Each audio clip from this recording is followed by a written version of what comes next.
है वो अपने घर परिवार को खिलाएं, क्योंकि जब हम भोजन का भोग भगवान को लगा देते हैं ना, फिर वो भोजन भोजन नहीं रहता बल्कि प्रसाद बन जाता है। और जब प्रसाद बन जाता है तो वही प्रसाद जब हम घर में खिलाते हैं तो सबकी बुद्धि स्वच्छ हो जाती है, सबकी बुद्धि निर्मल हो जाती है। तो हर नारी का फर्ज है कि भोजन बनाएं तो मौन अवस्था में रह करके बनाएं, और सबसे पहले भगवान को भोग लगाएं, उसके बाद महाराज घर में भोजन सबको खिलाएं। हर नारी का फर्ज है कि रसोई में तभी प्रवेश करें जब महाराज स्नान ध्यान कर लें। अच्छा, यहाँ लिखड़ी गांव में कितनी ऐसी माताएं हैं जो सुबह स्नान करके रसोई में प्रवेश करती हैं? हाथ उठाओ।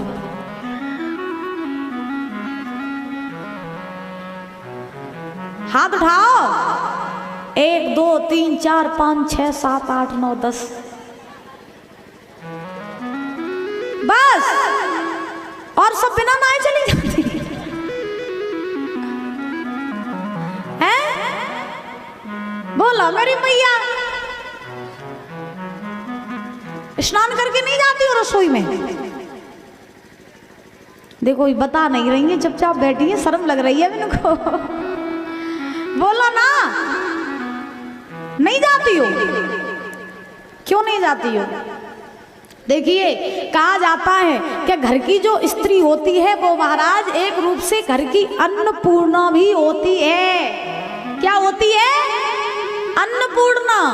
और जब घर की अन्नपूर्णा ही बिना नहाए रसोई में जाएगी तो फिर महाराज बुद्धि कब तक स्वच्छ बनेगी? तो हर नारी का ये धर्म है कि रसोई में जब भी प्रवेश करें तो स्नान करके ही रसोई में प्रवेश करना चाहिए, और बड़े स्वच्छता के साथ में भोजन बनाना चाहिए, क्योंकि हम जैसा ही अन्न खाते हैं वैसा ही हमारा मन होता है। और देखो मैया, भोजन बनाती जाओ, मन ही मन में भगवान का भजन करती जाओ। राम राम कृष्ण कृष्ण राधे राधे, जो भी आपको नाम प्रिय हो उस नाम को जाप करते करते मन ही मन में और भोजन बनाती जाओ, फिर वो भोजन भोजन नहीं प्रसाद बन जाएगा, है ना मैया? लेकिन आजकल हम देखते हैं तो माताएं भोजन बनाती जा रही हैं, कहीं सास को चिल्लाती जा रही, कहीं बच्चों पर चिल्लाती जा रही हैं, फिर भोजन बनाती जा रही, उसमें महाराज क्रोध को आज डालती जा रही हैं। फिर क्रोध को जब उस भोजन में डालोगी फिर वो आप खाओगे, आपके बच्चे खाएंगे, फिर वो भी क्रोधी और चिड़चिड़े हो जाएंगे। इसलिए भोजन बनाते समय सावधानी बरतनी चाहिए, ठीक है मैया? अच्छा, आज से कौन कौन स्नान करके रसोई में जाएंगे? हाथ उठाओ। अब वो नहीं जाइए जी, हमें मालूम है, इनसे बोल दिया तो भी नहीं है जाएंगे।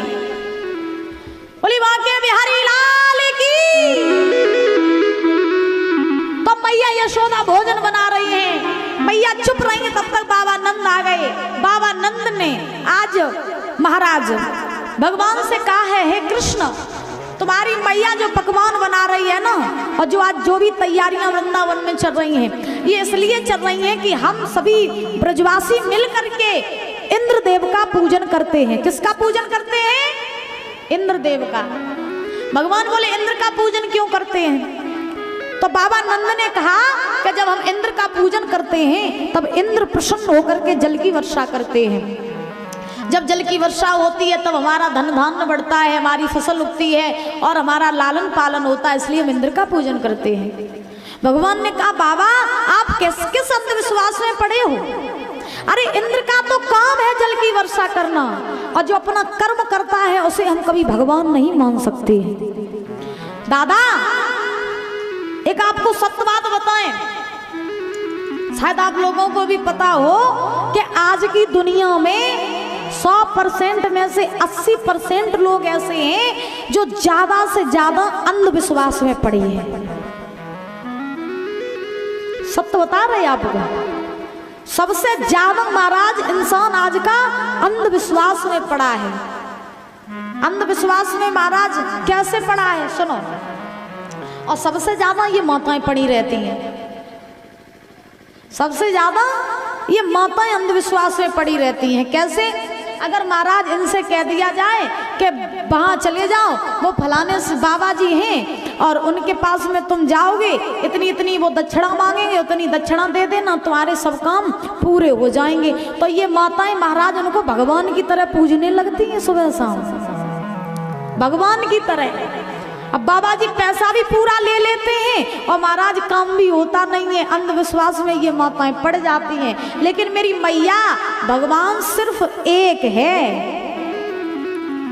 भगवान सिर्फ एक है। दुनिया में अगर तुमसे कोई कहे कि वो भगवान है, उन्हें पूज लो, वो भगवान है उन्हें मान लो, ये भगवान है इन्हें मान लो, किसी के मतलब किसी की बातों में मत आया करो। भगवान पर भरोसा रखा करो, भगवान के आश्रय रहा करो। और जिस दिन आपने भगवान पर भरोसा करना सीख लिया, हम इस व्यासपीठ से कह रहे हैं, उस दिन कभी तुम्हारा अनिष्ट, कभी तुम्हारा बुरा नहीं हो सकता है। लेकिन विश्वास करना सीखो। तो तुम्हें कोई बता दे भैया हम वहां गए थे, हमारा सारा काम सफल हो गया, तो तुम भी जाओगे, भगवान मान लोगे। अरे मेरी माँ, दुनिया में जो कर्म करता है उसे भगवान नहीं मान सकते हैं। भगवान तो सिर्फ एक ही है, वो है परम पिता परमात्मा, वही भगवान है। तो महाराज बाबा नंद ने कन्हैया से कहा, बेटा हम सब मिल करके इंद्र का पूजन करते हैं। तो भगवान ने कहा, बाबा इंद्र का पूजन क्यों करना? अरे जो खुद की रक्षा नहीं कर सकता है, भला वो हमारी रक्षा क्या करेगा? इसलिए आप इंद्र का पूजन न करके आप गोवर्धन का पूजन करो। किसका पूजन करो? गोवर्धन का। तो बाबा नंद बोले, लाला इंद्र नाराज हो जाएंगे। तो भगवान बोले, इंद्र नाराज नहीं होंगे। तो बाबा ने कहा, लाला इंद्र का पूजन हम कई वर्षों से करते आ रहे हैं, तुम्हें नहीं मालूम है? अरे मान ले बात मेरी कृष्ण कन्हैया,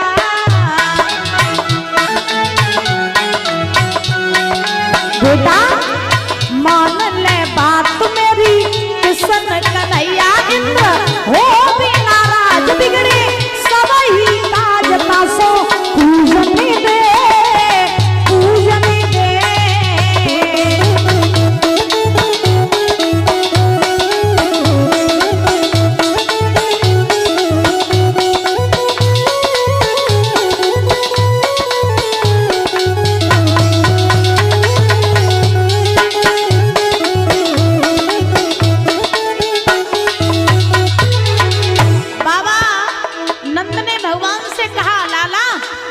पूजन हम कई वर्षों से करते आ रहे हैं और इंद्र का पूजन अगर नहीं किया ना, इंद्र नाराज हो जाएंगे। सुनो, एक कई वर्षों से इंद्र को लाला पूजन के आए हम लोग,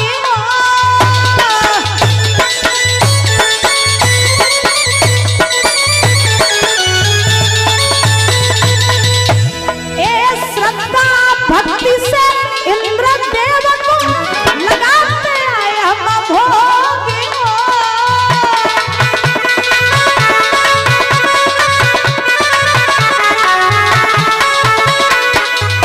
ए जो नहीं पूजन करो कन्हैया, ए जो नहीं पूजन करो कन्हैया, गिरे अति से रोग, गिरे अति से रोग, तसो पूजन दे पूजन दे।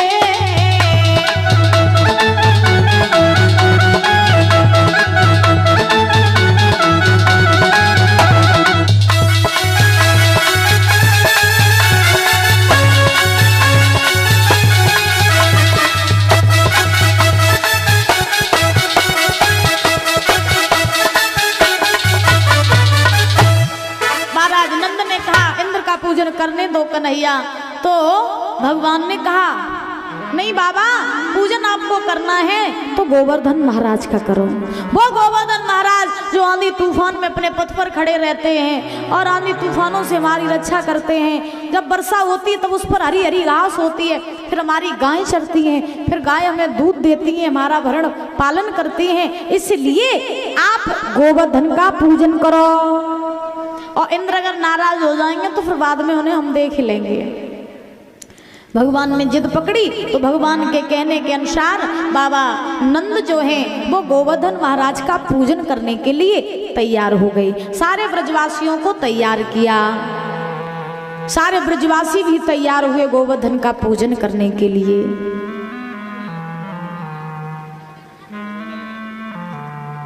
ये गोवर्धन महाराज थे कौन? आप बताइए, गोवर्धन महाराज कौन थे? पता है आपको? दादा आपको पता है? बताइए। नहीं पता? क्योंकि देखिए, भगवान कन्हैया ने जितनी भी लीलाएं की हैं उन लीलाओं के पीछे कुछ ना कुछ रहस्य जरूर छिपाए, लेकिन हम रहस्य से थोड़े परे रहते हैं इसलिए हम समझ नहीं पाते हैं। ये गोवर्धन महाराज कौन थे? ये गोवर्धन महाराज जो थे ये महाराज द्रोणांचल पर्वत के पुत्र थे। किसके पुत्र थे परीक्षित जी? द्रोणांचल पर्वत के पुत्र थे ये गोवर्धन महाराज। और इन गोवर्धन महाराज को इस ब्रज भूमि पर महाराज पुलस्त ऋषि लेकर के आए थे। हाँ, पुलस्त ऋषि लेकर के आए थे। अब शंका वाली बात यह है कि गोवर्धन महाराज का भगवान ने पूजन क्यों कराया, पूजा क्यों कराई? ऐसे कौन से पुण्य किए थे गोवर्धन ने जो महाराज भगवान ने गोवर्धन की पूजा कराई? क्योंकि जिसके जन्म जन्मांतर के पाप नष्ट हो जाते हैं और जब पुण्यों का उदय होता है तब भगवान की प्राप्ति होती है। तो ये गोवर्धन महाराज की पूजा भगवान ने क्यों कराई? पता है आपको? पता है आपको? नहीं पता? अच्छा, हम बताएं तो याद रखोगे? अच्छा तो ठीक है, तो फिर हम बताए दे रहे हैं। मैया सुन लो मेरी माँ, है भगवान ने गोवर्धन की पूजा क्यों कराई? तो सुनो, एक समय की बात, त्रेता युग में जब प्रभु श्री राम लंका में जाने के लिए महाराज सेतु का निर्माण कर रहे थे, पुल बनवा रहे थे प्रभु श्री राम, तो जितनी भी वानर सेना थी वो छोटे छोटे पत्थर ला ला करके और समुद्र में डाल रहे थे। हनुमान जी ने देखा कि ये छोटे छोटे वानर हैं, छोटे छोटे पत्थर ला रहे हैं, समुद्र में डाल रहे हैं, तो ऐसे इन्हें कई दिन हो जाएंगे, पुल नहीं बन पाएगा। तो हनुमान जी में तो अपार शक्ति थी। हनुमान जी ने सोचा ऐसा करें कि हम पूरा पर्वत उठा लाएं और पूरा पर्वत हम इसमें लगा दें, समुद्र में, पुल में। तो हनुमान जी चले और हनुमान जी महाराज क्या किया कि इस गोवर्धन पर्वत को इन्होंने उठा लिया और हनुमान जी उठा करके चलने लगे। हनुमान जी जैसे ही गोवर्धन पर्वत उठा करके चलने लगे तब तक महाराज सेतु पूरा बन चुका था। तो राम का आदेश हनुमान जी को मिल गया कि हनुमान तुम जो भी पर्वत या जो भी पत्थर ला रहे हो वो वहीं रख दो, सेतु का निर्माण हो चुका है, वहीं रख दो। हनुमान जी गोवर्धन पर्वत वहीं रखने लगे, लेकिन गोवर्धन पर्वत जो रहे वो रोने लगे। हनुमान जी बोले भैया रो क्यों रहे हो? गोवर्धन पर्वत ने कहा हे हनुमान जी, रो तो हम इसलिए रहे हैं कि हम सोच रहे थे कि हम राम के सेवा में लग जाते, पुल में अगर हम लग जाते तो राम के चरण हमारे ऊपर पड़ते तो हमारा भी भाग्य खुल जाता, हम भी धन्य हो जाते प्रभु राम के चरण छू करके। लेकिन हमारा तो ये सौभाग्य नहीं है जो प्रभु श्री राम के चरण हमारे ऊपर पड़ पाए। अब जब गोवर्धन पर्वत ने ये बात कही तो दादा हनुमान जी ने यही खबर पहुंचाई राम जी के पास कि प्रभु गोवर्धन पर्वत बहुत रो रहे हैं। तो गोवर्धन पर्वत को वरदान दिया राम जी ने कि हे गोवर्धन पर्वत, त्रेता युग में अगर तुम मेरी सेवा में नहीं लग पाए तो कोई बात नहीं, द्वापर जब आएगा और द्वापर में जब हम कृष्ण का अवतार धारण करेंगे तब हम द्वापर में आकर के तुम्हारी पूजा करवाएंगे। पहला रहस्य। उसके बाद राम जी ने इसी गोवर्धन पर्वत से कहा कि अगर त्रेता युग में तुम हमारी सेवा में लग जाते, त्रेता युग में अगर तुम हमारी सेवा में लग जाते तो हम तुम्हारे ऊपर होते और तुम हमारे नीचे होते। लेकिन द्वापर जब आएगा तो द्वापर में इसका उल्टा होगा। जब हम कृष्ण बनेंगे और जब तुम्हारी पूजा कराएंगे, इंद्र जब नाराज होगा तब हम तुम्हें अपनी उंगली पर धारण करेंगे, तब हम तुम्हारे नीचे होंगे, तुम हमारे ऊपर होगे। इसलिए भगवान ने गोवर्धन की पूजा कराई। महाराज, भगवान की कथाओं के पीछे बहुत रहस्य छिपे हैं परीक्षित जी। तो आज सारे ब्रजवासी जो हैं वो गोवर्धन महाराज का पूजन करने के लिए और महाराज चले हैं। भगवान की आज्ञा मान करके सभी ब्रजवासी जा रहे हैं। सुंदर सुंदर वस्त्र पहने, सुंदर सुंदर पकवान लिए और टोकरी ले करके महाराज जा रहे हैं, गाते हुए नाचते हुए और बड़े भाव से। कौन कौन चलेगा गोवर्धन? हाथ उठाओ, कौन कौन चलेंगे? इधर ये दादा लोग नहीं जाएंगे क्या? गोवर्धन महाराज से लड़ाई चल रही है क्या? चलोगे? अच्छा, तो जो जो लोग चलेंगे वो हाथ उठाओ ऊंचे ऊंचे, और हम सब लोग चलेंगे गोवर्धन में, ठीक है? और कैसे चलेंगे? क्या मैं तो और गोवर्धन को और जाऊं मेरे वीर, नहीं माने मेरो बनुआ।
को सकी बे परिक्रमा,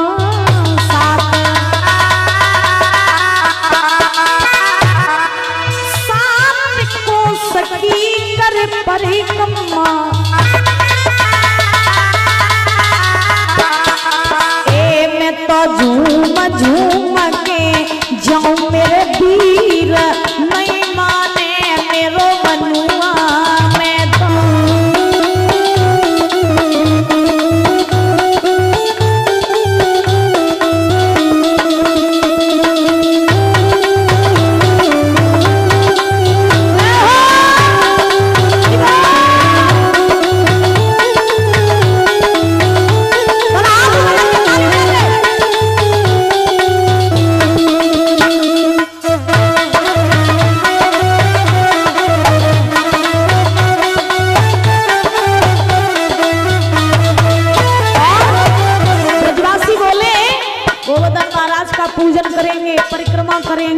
और गोवर्धन महाराज को भोग लगाएंगे। अच्छा, कौन कौन परिक्रमा करके आया गोवर्धन महाराज की? आप बताओ। गोवर्धन महाराज की परिक्रमा की है? कितनी बड़ी परिक्रमा? 21 किलोमीटर की है, 7 कोस की है। आनंद आता है ना?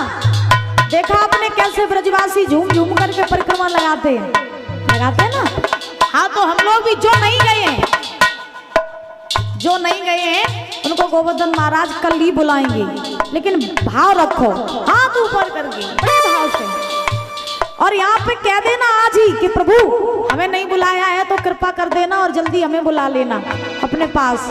हाँ, तो जो जो जाना चाहते हैं बात, और हाथ ऊपर करके सीधे सीधे, क्या बात है, और बोलेंगे ए सात शेर की करूं करैया,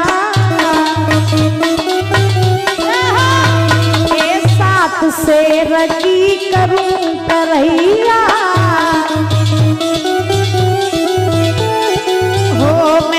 रुचि रुचि भोग लगाऊं मेरे वीर, नहीं माने मेरो मनुआ मैं